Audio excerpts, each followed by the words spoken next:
Hello guys, and welcome to another video. I'm here today to review The Bunker Diary by Kevin Brooks. So this story follows, I forgot how old he is, but this story follows a boy called Linus, and he has run away from home. His dad was a cartoon creator, and he created these cartoon characters, and it didn't go very well.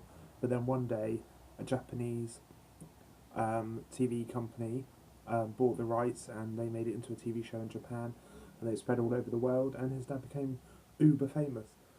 And this was just after Linus's mum dies, so he can't, he can't deal with the fact that his dad's always away on business and all that stuff. So he runs away from home, and he's currently homeless, and he's wandering around the tube stations of London. And one day, an old man who he thinks is blind comes up to him outside the station and asks for his help to put something in the back of his van. And then before he knows it, Linus is hit over the head, and he wakes up in this place. He doesn't know where he is. There's no windows. It's just an empty building with 6 rooms and a lift and a kitchen. There's a clock in the kitchen. And he doesn't know where he is.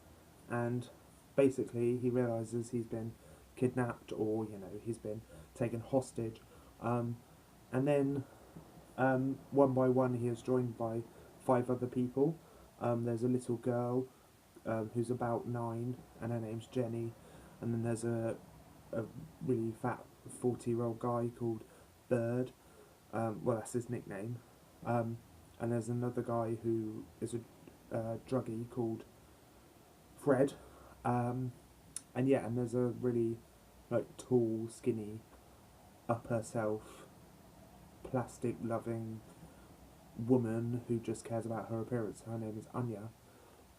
So they're all stuck in this place. And then this guy joins them called Russell, and he recognises that they're in an underground bunker, and they know they're somewhere in Essex.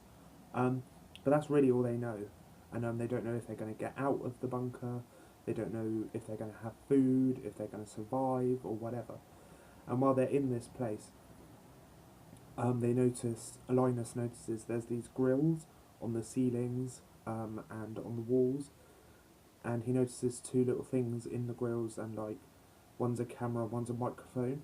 So whoever has captured these people is watching them and listening to every word they say, which obviously freaks them all out. And the guy who has kidnapped them, he sends stuff down in the lift, so they could put a note in the lift. There's a piece of paper, there's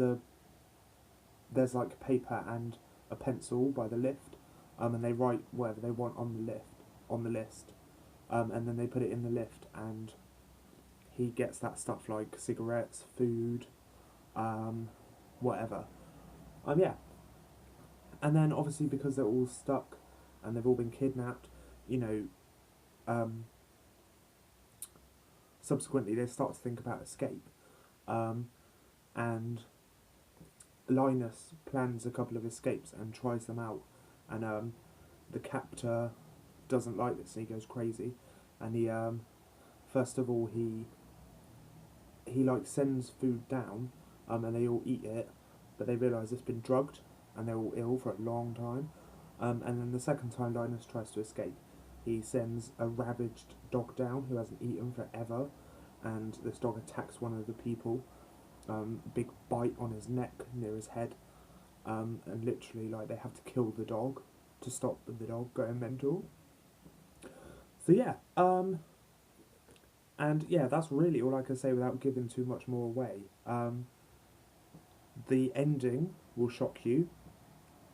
It's not an ending you normally read in a young adult book. It's very unconventional and very clever, actually, the ending.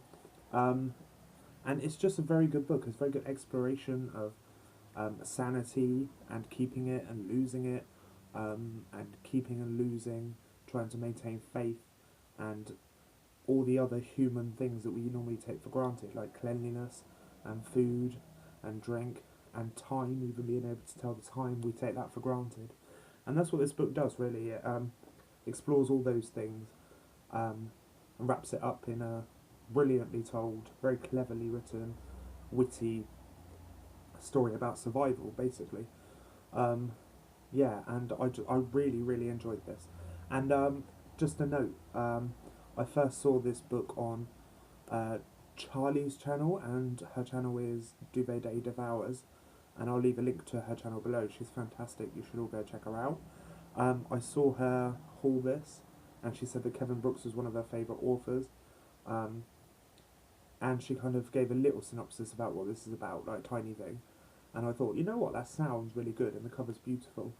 So I went to pick it up, and I can definitely see why Kevin Brooks is one of her favourite authors. He's a brilliant writer.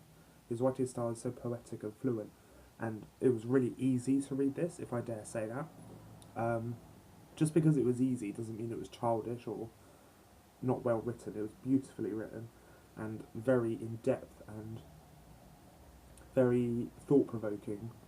The writing style and the prose.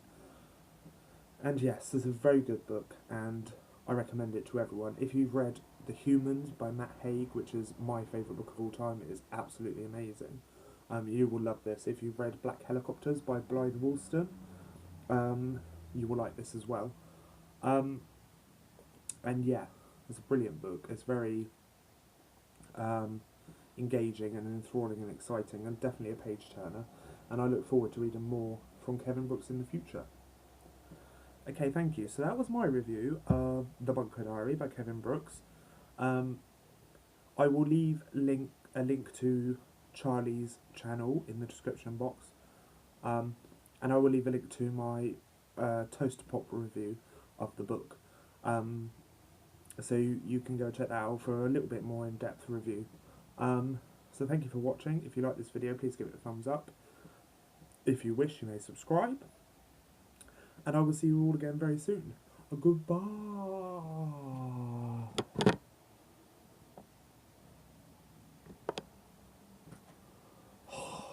The camera's doing that thing where it's not turning off, and it's really annoying me.